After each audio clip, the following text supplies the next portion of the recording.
श्रीमते रामचंद्राय नमः।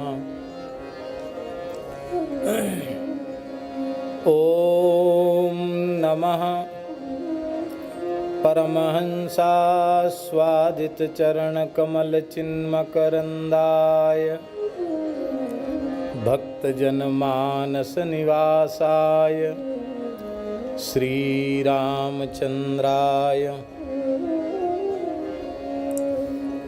वागीशायस्य वदने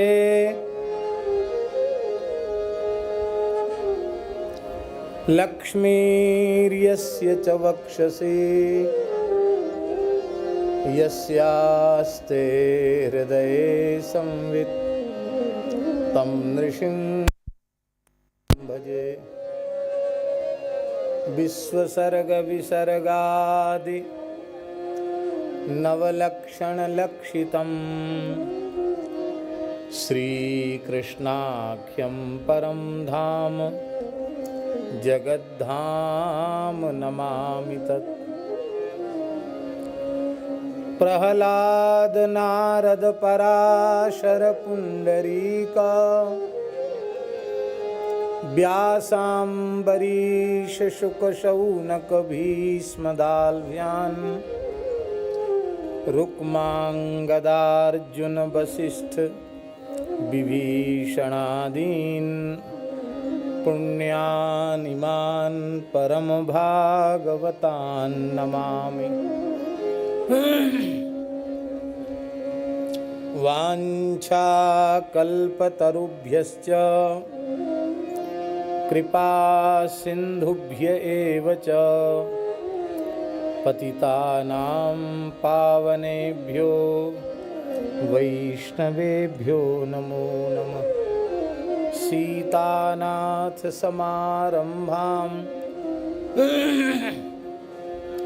श्रीरामानंदार्य मध्यमाम् अस्मदाचार्यपर्यन्तां वन्दे गुरुपरम्पराम्।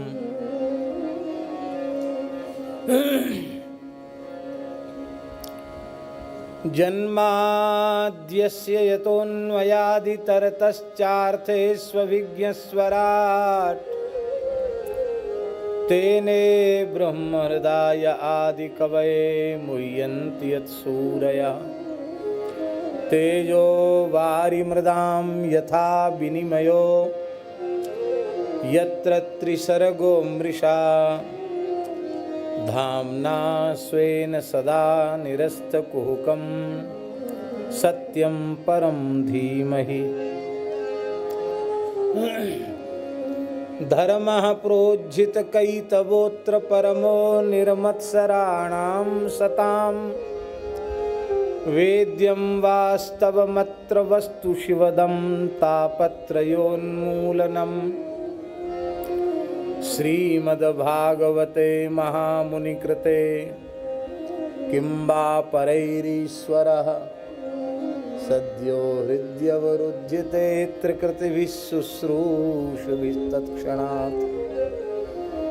निगमकल्पतरोर्गलितं फलं शुकमुखादमृतद्रवसंयुतं पिबत भागवतं रसमालयं मुहुरहो रसिका भुवि भावुकाः। यं प्रव्रजन्तमनुपेतमपेतकृत्यं द्वैपायनो विरहकातर आजुहाव। पुत्रेति तन्मयतया तरवोऽभिनेदुस्तं सर्वभूत हृदयं मुनिमानतोऽस्मि। यस्वानुभावमखिलश्रुतिसारमेक मध्यात्मदीपमतितितीर्षतां तमोन्धं संसारिणां करुणयाः पुराणगुह्यं तं व्याससूनुमुपयामि गुरुं मुनीनां। नारायणं नमस्कृत्य नरं चैव नरोत्तमं देवीं सरस्वतीं व्यासं ततो जयमुदीरयेत्।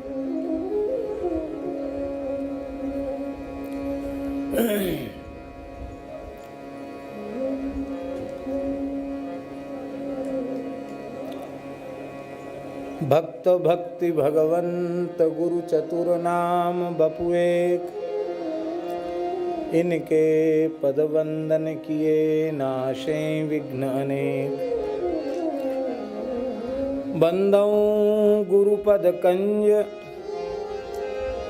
कृपा सिंधु नर रूप हरि,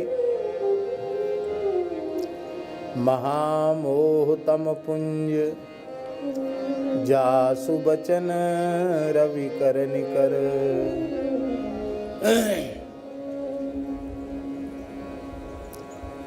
गोविंद जय जय गोपाल जय जय गोविंद जय गोपाल जय जय राधा रमण हरि गोविंद जय जय राधा रमण हरि गोविंद जय जय गोविंद जय जय गोपाल जय जय गोविंद जय जय गोपाल जय जय राधा रमण हरि गोविंद जय जय राधा रमण हरि गोविंद जय जय गोविंद जय जय गोपाल जय जय गोविंद जय जय गोपाल जय जय राधा रमण हरि गोविंद जय जय राधा रमण हरि गोविंद जय जय गोविंद जय जय गोपाल जय जय गोविंद जय जय गोपाल जय जय गोविंद जय जय गोपाल जय जय गोविंद जय जय गोपाल जय जय राधा रमण हरि गोविंद जय जय राधा रमण हरि गोविंद जय जय श्री वृंदावन बिहारी लाल की जय। ठाकुर जी का नाम क्या है? ठाकुर श्री राधा श्याम सुंदर जी महाराज की जय। श्री श्री चैतन्य महाप्रभु की जय। श्रीमन नित्यानंद महाप्रभु की जय। श्री षड गोस्वामी वृंद की जय। श्री गौर भक्त वृंद की जय। श्री वेद भगवान की जय। श्री आगम भगवान की जय। श्री गोपीश्वर महादेव की जय। श्री आनंद धाम की जय। श्री सद्गुरुदेव भगवान की जय। सपरिकर श्रीमद् भागवत महापुराण की जय। सब संतन की जय। सब विप्रन की जय। सब भक्तन की जय।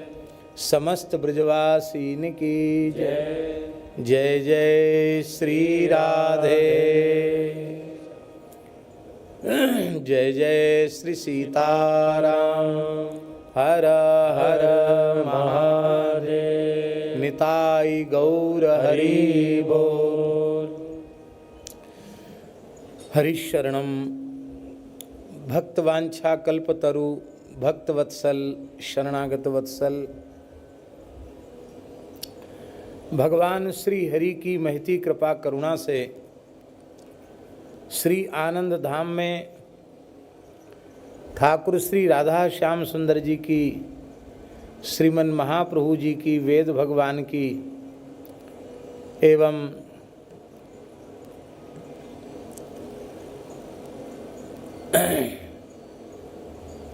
भगवान के वांग्मय विग्रह, शास्त्र पुराण, उनकी मंगलमयी उपस्थिति में, सन्निधि में,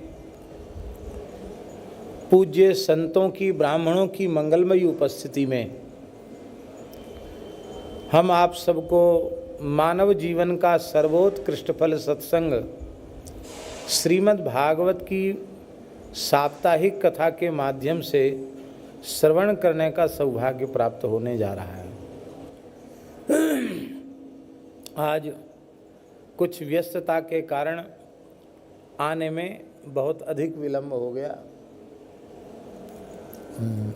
अभी इस समय तो लगभग 5:30 बज रहे हैं।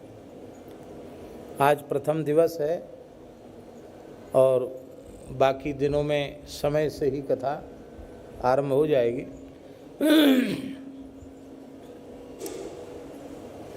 बड़े दूर दूर से प्रेमी लोग आकर के विराजे हैं। बेंगलोर वाली माता जी का भी अकस्मात दर्शन हो गया। पूज्य ब्रह्मचारी जी महाराज कृपापूर्वक विराजे हैं, संत भगवान विराजे हैं। सबको हम यथायोग्य प्रणाम करते हैं एवं भगवान की मंगलमयी कथा का शुभारंभ करते हैं।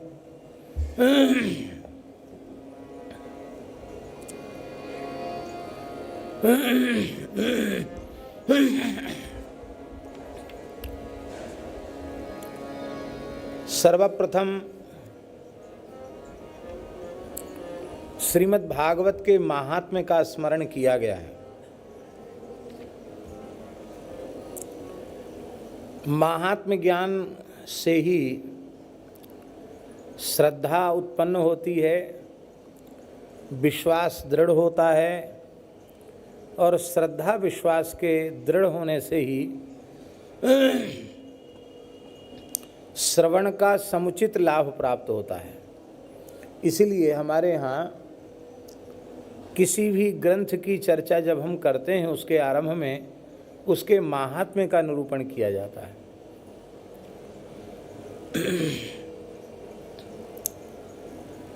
महात्म्य प्रधान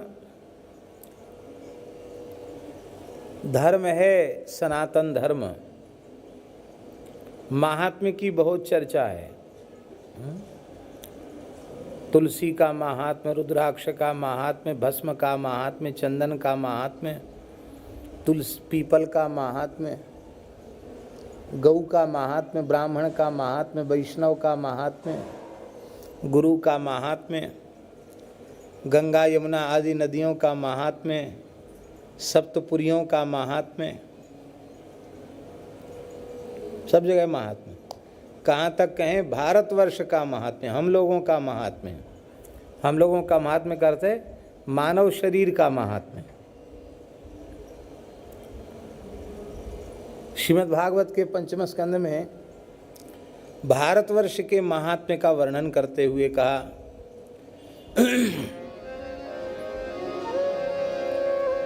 अहो अमीशाम किमकारी शोभनम प्रसन्न येषाम स्विदित स्वयं हरिः यैर्जन्म लब्धम नृषु भारताजिरे मुकुंद सेवौ पैकम स्पृहाहिना।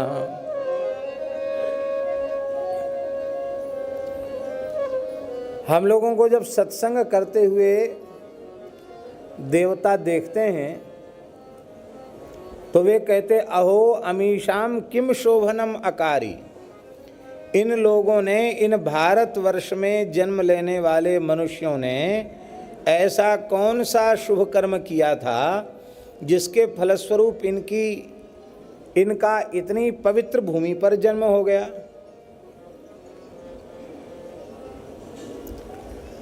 हाँ बैठने दो, बैठो। जहाँ जगह है वहाँ सब लोग बैठ जाओ। जहाँ जो भी जगह खाली है उसको भर दो, सब भूमिदान करो। बड़ी महिमा है भूमिदान की। थोड़ी थोड़ी जगह भी खाली होगी तो वहाँ सब लोग बैठ जाओ। इधर बगीचे में भी लोग बैठ सकते हैं, जहाँ जहाँ तक माइक की आवाज़ सुनाई पड़े। मंदिर के जगमोहन में भी बैठ सकते हैं, जगह की कमी नहीं है। आराम से बैठकर श्रवण करें।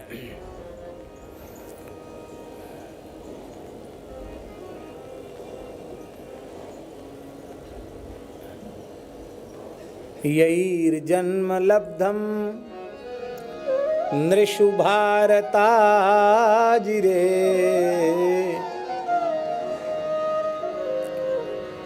जिन मनुष्यों ने भारत की धरती पर जन्म प्राप्त किया है, कितने पुण्यात्मा हैं।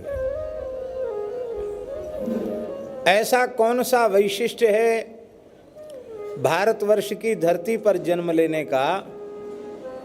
कहते मुकुंद सेवौपैकम स्पृहाहिना। हम देवता भगवान मुकुंद की सेवा के लिए तरसते ही रह जाते हैं। हमें सेवा का सौभाग्य नहीं मिलता, सत्संग का सौभाग्य नहीं मिलता, और भारतवर्ष में जन्म लेने वाले मनुष्यों को सहज ही प्राप्त हो जाता है।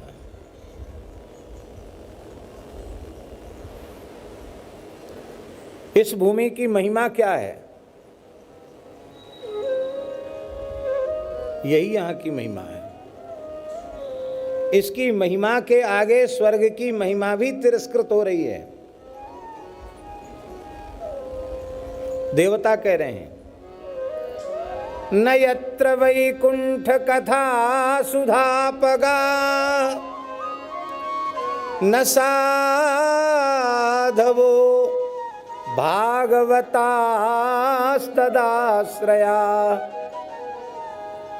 न यत्र यज्ञेश मखा महोत्सवा सुरेश लोकोपि न वै ससेव्यताम।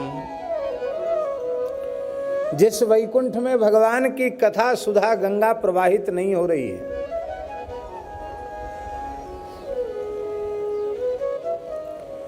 भगवान के चरण कमलों में अनन्य भाव से आश्रित रहने वाले भक्त जहां निवास नहीं करते,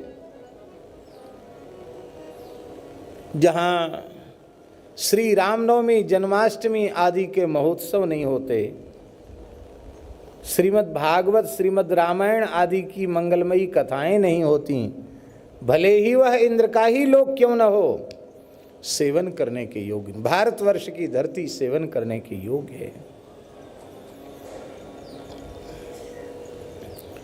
यहाँ की धरती पर जन्म लेने वालों की भगवत भागवत सेवा में, सत्संग में सहज रुचि है।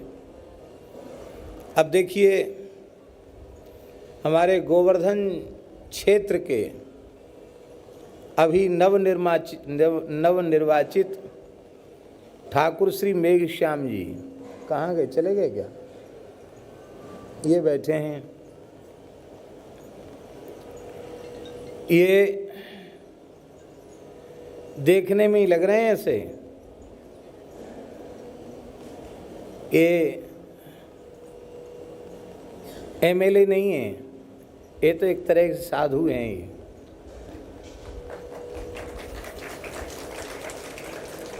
अत्यंत ईमानदारी पूर्ण, बड़ी शुचिता पूर्ण जीवन, गौ ब्राह्मण संतों में खूब निष्ठा, सत्संग में निष्ठा। लॉकडाउन का समय था, विनय पत्रिका की कथा होती थी तो नियमित मलुक पीठ में आकर विनय पत्रिका श्रवण करते। और अभी कितनी व्यस्तता होगी अभी, लेकिन चुपचाप शांति से आकर कथा सुन रहे हैं। यह भारतवर्ष की मिट्टी की विशेषता है। यहाँ की रज की ये विशेषता है।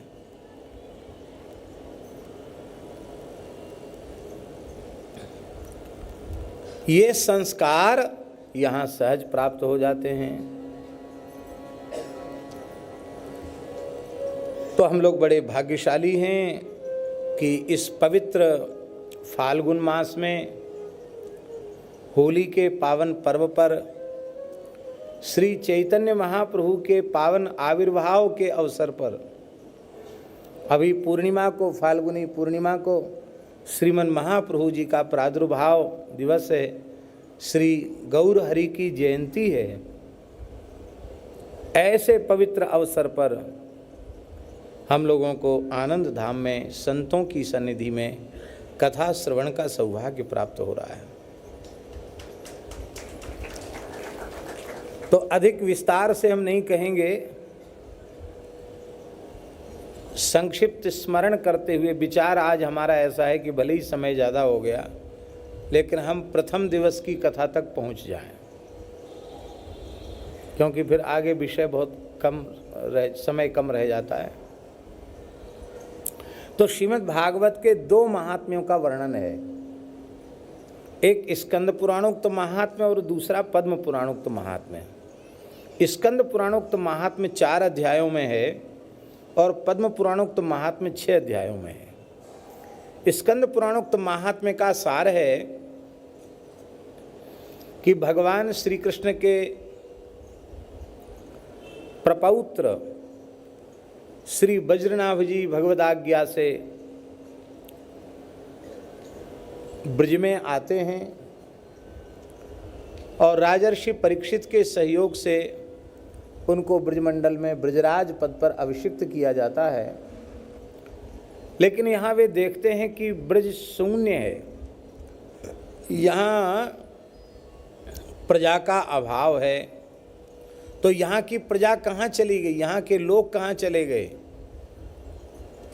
यमुना पुलिन में उनको एक पर्णकुटी दिखाई पड़ी और उन्होंने वहाँ जाकर पर्णकुटी में नमस्कार किया। एक महात्मा का दर्शन हुआ।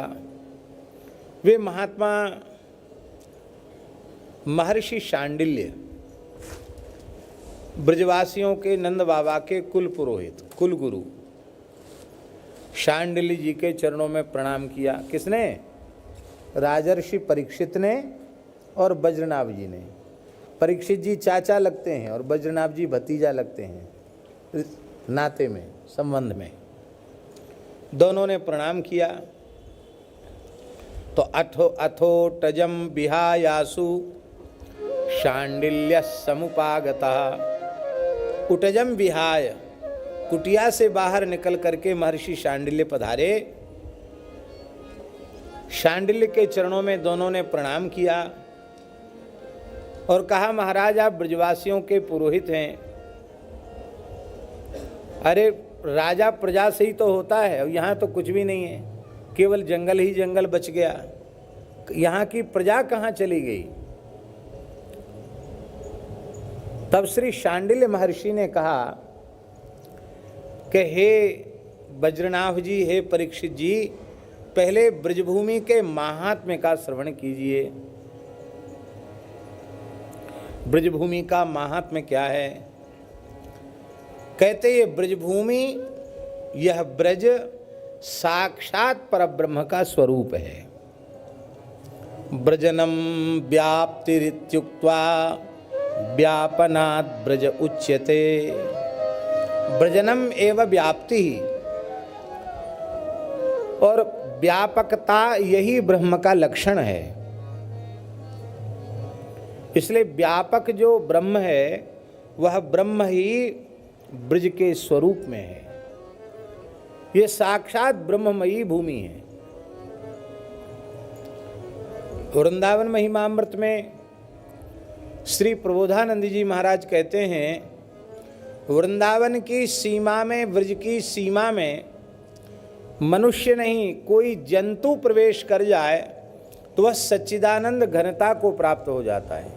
यत्र प्रविष्टो सकलोपि जंतु आनंद सच्चिद घनताम उपैति। जैसे अग्नि में पड़ी हुई वस्तु अग्नि बन जाती है, ऐसे ही वृंदावन की सीमा में प्रवेश किया कि वृंदावन का स्वरूप हो गया, भगवत स्वरूप हो जाता है। ऐसी अद्भुत ये ब्रजभूमि है, ये भगवान की नित्य लीला स्थली है। भगवान की दो प्रकार की लीलाएं हैं, एक वास्तविक लीला और एक व्यावहार की लीला। वास्तविक लीला कहते हैं नित्य विहार, जिसमें युगकृत कालकृत विक्षेप नहीं है, जो निरंतर हो रही है लीला। और दूसरी लीला है व्यवहार की लीला, जो किसी विशेष काल में, विशेष युग में, विशेष अवधि में उत्पन्न होती है और अवधि के पूर्ण होने पर लीला भी तिरोहित हो जाती है। तो यह ब्रज भगवान के नित्य विहार की भूमि है। यहाँ श्री कृष्ण की नित्य लीला हो रही है और यहाँ प्रेमी लोग श्री कृष्ण का आत्माराम आप्तकाम स्वरूप में अनुभव करते हैं। वो आत्माराम क्यों हैं? तो शांडिल्य जी कहते हैं, आत्मा तु राधिका तस्य तयैव रमणा दसौ आत्मा रामतया प्रोक्तम मुनि भी गूढ़ वेद भी। आत्मा राधा रानी हैं, उनमें रमण करने के कारण उन्हें आत्मा राम कहते हैं। आप्त काम क्यों कहते हैं श्री कृष्ण को? बोले आप्त काम का अर्थ होता है कामास्तु वांछिता तस्य, श्री कृष्ण के वांछित पदार्थ। आप्त काम माने क्या होता? काम माने कामना, इच्छाएं। आप्त माने पूर्ण, प्राप्त, प्राप्त हो चुकी हैं, अर्थात पूर्ण हो चुकी हैं। तो आप्त कामता के लिए पहले कामनाओं का उत्पन्न होना आवश्यक है। भगवान अकाम हैं, फिर भी उनमें संकल्प उत्पन्न होता है, कामना उत्पन्न होती है। भगवान में कामना उत्पन्न न होती तो ये सृष्टि नहीं होती। सो कामयत प्रजाश्रयेति, परब्रह्म परमात्मा ने कामना किया तो सृष्टि हो गई। भगवान की कामना क्या है?